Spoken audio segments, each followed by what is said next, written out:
Hello YouTube, how's everybody doing? Hope everybody's well. Back with you with a dwarf game. So yeah, the Dawi, my most hated race. We're going to try them out today against the vampire counts. So in this build, we are trying something specifically built around fire damage. So what you guys do for this build is you take two Thanes, and the Thanes have an ability which will give anything in a surrounding radius a minus 22, I think it's a 22 or 22%. See if it lets me click on it. Fire damage. Yeah, it won't let me click on it. But yeah, so if you send these guys up ahead, anything that they're engaged in combat with is going to take more fire damage. And you think about it, the Dwarfs have a lot of different units that could do fire damage. You have things such as the Iron Drakes. You have things such as the Miners with blasting charges. You have things like the Flaming Cannon, or the Flame Cannon. You also have the Warriors of Dragon Pass who do fire damage. So yeah, you have so many units that could do fire damage, and having 22% more damage, buff pretty much, it's going to be pretty handy, and I find it's really good against vampire units because a lot of them regenerate. So yeah, what you do here, you just take some Longbeards, you take the Warriors of Dragonfire Pass. For my Lord, I'm taking a Rune Lord just to have all the buffs, the immunity to psychology, the damage resistance, and so on.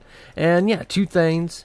Some more Longbeards. In the back line, though, guys, this is where our real DPS is going to come from. We have a lot of units right here that will be really reliable, hold things in place, that have charge defense against like large foes. But then you take 3 units of Iron Drakes, and these guys are going to do so much damage to low infantry, or excuse me, low armor, shaft units, and even grave guards. As long as I can keep my back lines, protected, these Iron Drakes will actually just shred through what the vampires have. Also, guys, we have 2 units of Miners with blasting charges, and these guys are going to be doing really good at their blasting charges, obviously. But they have Vanguard deployment. So if I see an opening where I can keep my enemy in place to allow a lot longer for my Flame Cannon to be able to hit them, I'll take that. So, and also, yeah, as you can see here, 1 Flame Cannon and then some Dragonback Slayers. Not a lot of anti-large, so if my opponent goes a lot of heavy on the cav, we could be in trouble. So for my opponent, speaking of which, for our enemy lord here, we're going to be fighting Vlad von Karstein, one of the most tankiest lords in the game. He has the damage reduction ability that he gets like every minute. He can take down to like 60% damage reduction. It's something really crazy. For his spell loadout, he has the healing spell, Raise Dead, and Wind of Death. So pretty cool loadout. We have a Mortis Engine. We have a couple Cryptors, so yeah, these guys will be really important for their armor piercing. We also have some Karn Wraiths, guys, so yeah, I really do like the addition of these guys. I think they're really powerful, but you have to be careful if, for the magic damage of the Dwarfs. And what I mean by magic damage is not that I mean magic damage, the magic resistance, excuse me. All Dwarfs have like a 15% magic reduction, I do believe it is. So these guys aren't going to be as effective. Now, they'll still do damage, don't get me wrong, but they're going to be a little bit nerfed. It's just something you just have to keep in mind. But dwarves don't really have magic themselves, so not going to be able to return the damage to them as fully as possible. Also, 2 units of Skeleton Spearmen. Obviously there's nothing large on the roster, but these guys are pretty, I like them better than the actual Skeleton Warrior ones. I think they have a little bit better melee defense, so they'll last a little bit longer. And then also here in the woods, we have 2 units of Karn Wraiths. These guys is obviously going to be in the same boat as the Karn Wraiths right here. Or excuse me, these guys are called Hex Wraiths.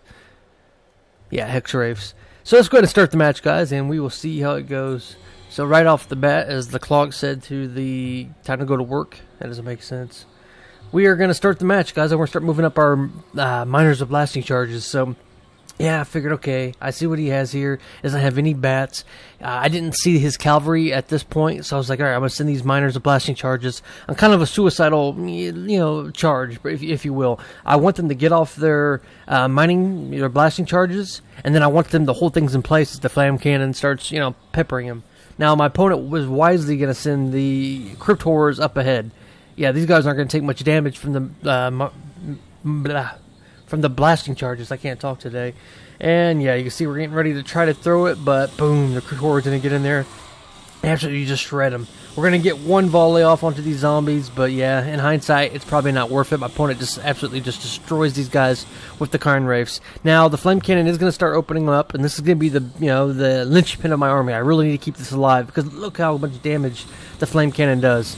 I mean, just 3 volleys already almost destroyed that unit of zombies. It's just so powerful, and yeah, if I can keep that alive and just, pick one target, go to the next, go to the next. We're just gonna, yeah, we'll actually just shred through what the vampires have. You can see these miners are doing pretty good, you know, considering everything that's fighting them. They're holding things in place, keeping those crypt horrors from hitting me. And yeah, now we're gonna send the Thane here into the mix, which is gonna just give that fire, resistance, plus 22 fire resistance taken away. Take 22%. Can't talk today. More fire damage. Excuse me. Here in the center, you can see that my Rune Lord is gonna get the 60% Armor Master Oath rune, which is just going to help these guys have a lot more armor. Since we're fighting zombies and things like that, I figured it would keep them alive.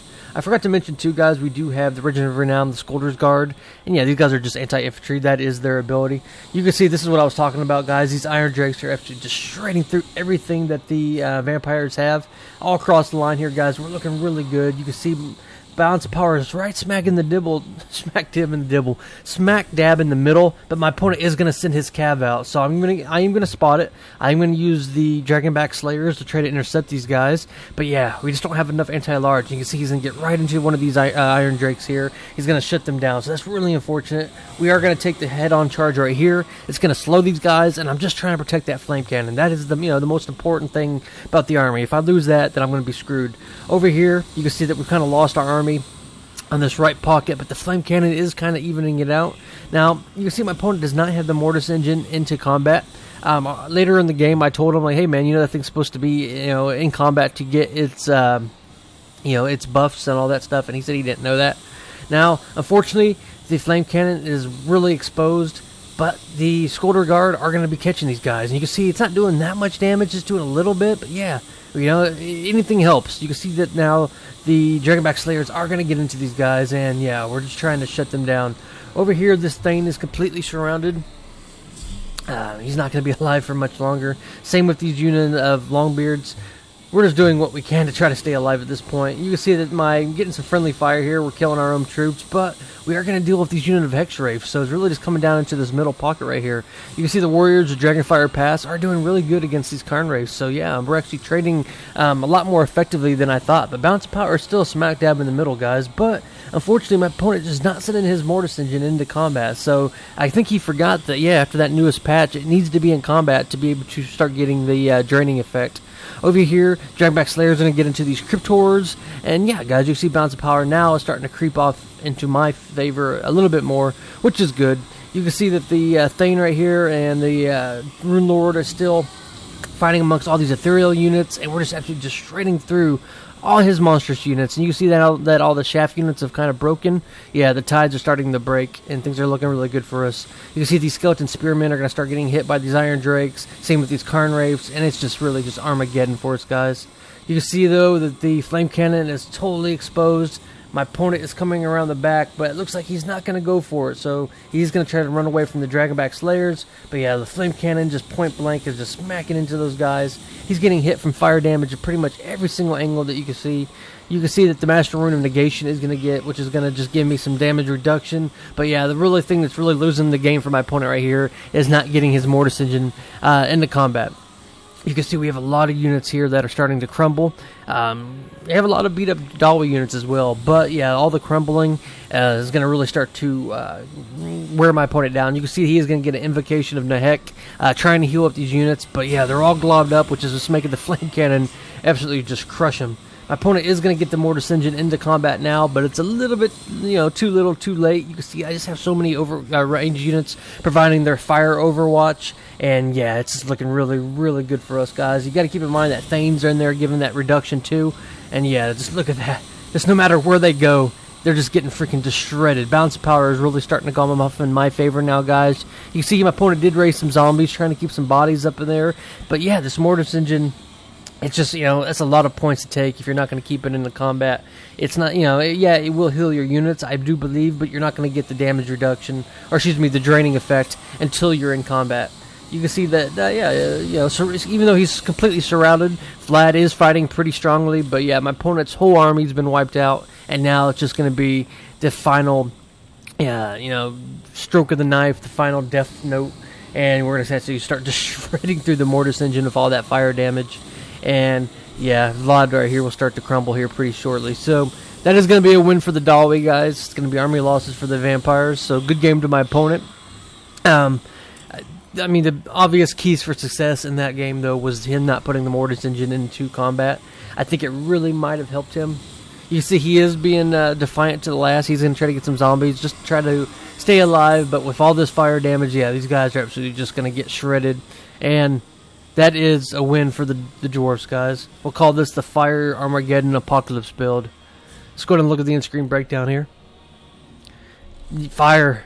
Fire, fire, fire. I mean, that was the key to success, guys, on our end. The Thanes have a really good synergy with the Flame Cannon, all these Iron Drakes, the Scolder Guard, and then obviously the Thanes with their fire resistance aura. Things just kind of worked really good for us in that regards. The miners were kind of able to keep things in place, keep those crypt goals busy. But yeah, guys, I mean, really, I think this came down to my opponent making a mistake more than it came down to me doing something right with the Mortis engine. You really need to keep that in the combat. The way it works, guys, it was a couple patches ago, but it used to be you'd keep the Mortis engine around things. You wouldn't get it in combat, and it would just drain and heal your targets. But now they changed it where it has to be in combat. If you don't put it in combat, you're not going to get those abilities. So, alright guys, I hope you enjoyed that one. Good game to nacho kind of people. I have another game of yours I am going to cast, one that I think you'll like. So, alright, it's Atticus. I'll see you guys next time. Bye-bye.